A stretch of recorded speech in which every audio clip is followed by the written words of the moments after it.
Hey, Charger History. Today's essential question is, what were the social classes of Mesopotamian society? When I say pause, please pause your video, copy the essential question in your notebook. Remember to skip one line and write the question neatly across the top of your page. Pause.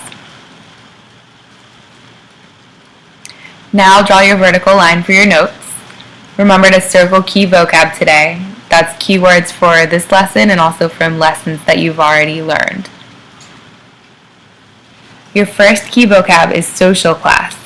Please pause your video, copy social class, and these details. A social class is the rank a person holds in society based on how much power they have or how much money they have.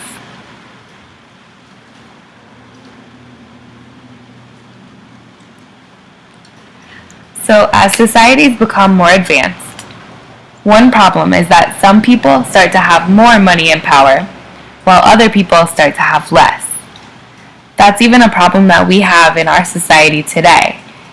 Money and power is held in the hands of a few people, compared to the huge amount of people who struggle with poverty. In Mesopotamia, they started to have this problem. It wasn't easy to move up to higher social classes. It was possible, but in general, the class in which you were born was where you would stay.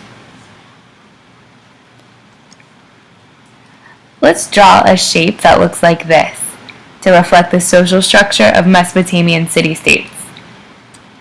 This shape is called a ziggurat, and you're going to learn what that is next week.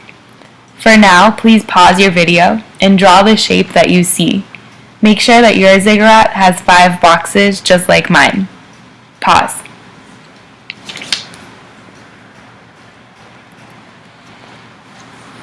At the top of the social structure in Mesopotamia were the priests. Priests were significant because Mesopotamians believed so strongly that the gods controlled their harvest. If the gods were happy with them, then more crops would grow. Mesopotamians needed their priests to keep the gods happy. Priests in Sumer were also the local doctors. If you got sick, you sent for a priest. Priests were such an important job that they shaved their heads so that everybody knew who they were. As we know from yesterday, over time, priests allowed military commanders to start to rule the city-states. These commanders turned into monarchs, or kings. Kings were right up there at the top with priests of the social classes. The kings oversaw trade with other civilizations, building projects like irrigation ditches and city buildings, and also the collection of taxes. Please make sure that you have priests and kings on top of your ziggurat. After the priests and kings came the government officials and scribes. A scribe was a person who kept records for the king. Any taxes collected, important events, city records, they were all written down by the scribes. Scribes went to a special school when they were young to learn how to write, and they were generally the only people in the city-state who knew how to read and write.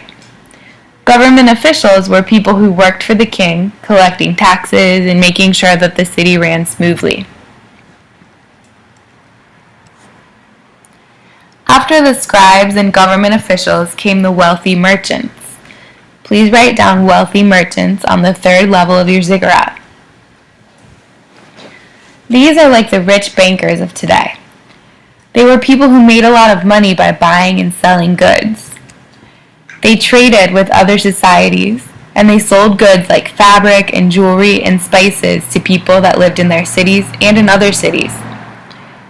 In the wealthy merchant class, people had a lot of money to spend on things like jewelry. Both men and women wore a lot of jewelry. They wore long hair with beards, and both men and women wore long, almost like a dress type of garment. In the colder months, they all wore fancy cloaks made from wool to keep warm.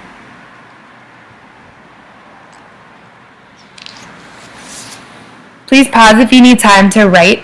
You should add working class to the 4th level of your ziggurat. The working class were farmers and craftsmen who worked with their hands. They had a pretty good life with enough food to eat, and they were comfortable, but they didn't have the fancy luxuries like the wealthy merchants did. Here are some of the jobs of the working class. You see this man in the top corner making pottery. He used clay and spun it on a wheel to make pots. Here are some musicians. These people were probably paid to play for the king or to play for other wealthy people. And down here we have the farmers also working with their hands. This picture shows people who are plowing using a domesticated animal. The lowest class in Sumerian society were the slaves. Yes, Mesopotamia had slavery. But this slavery is probably different than slavery that you've learned about in the past. Some slaves were people who came from other city-states or other civilizations that had been captured in wars. Others were Sumerian citizens who had been sold into slavery. Usually, you were sold into slavery as a child if your parents were poor and owed money to someone else. But by working hard day and night, Sumerian slaves could hope to earn their freedom. It usually took 3 years of working before you could be free. Please pause your video if you need more time to finish writing in your ziggurat. This is what it looked like to be a slave in Sumer. You were captured, you were walked in chains and ropes. You couldn't escape, but remember that after 3 years of work, you could have the chance to earn your freedom. One last quick point about women. Women in Sumer had a lot of equal rights to men. They were able to hold most of the jobs that men could have. The only thing that they really weren't allowed to do was to go to school to become a scribe. The only way that a woman could become a scribe is if her family had a lot of money or a lot of power. Otherwise, the girls just would not be allowed into those schools.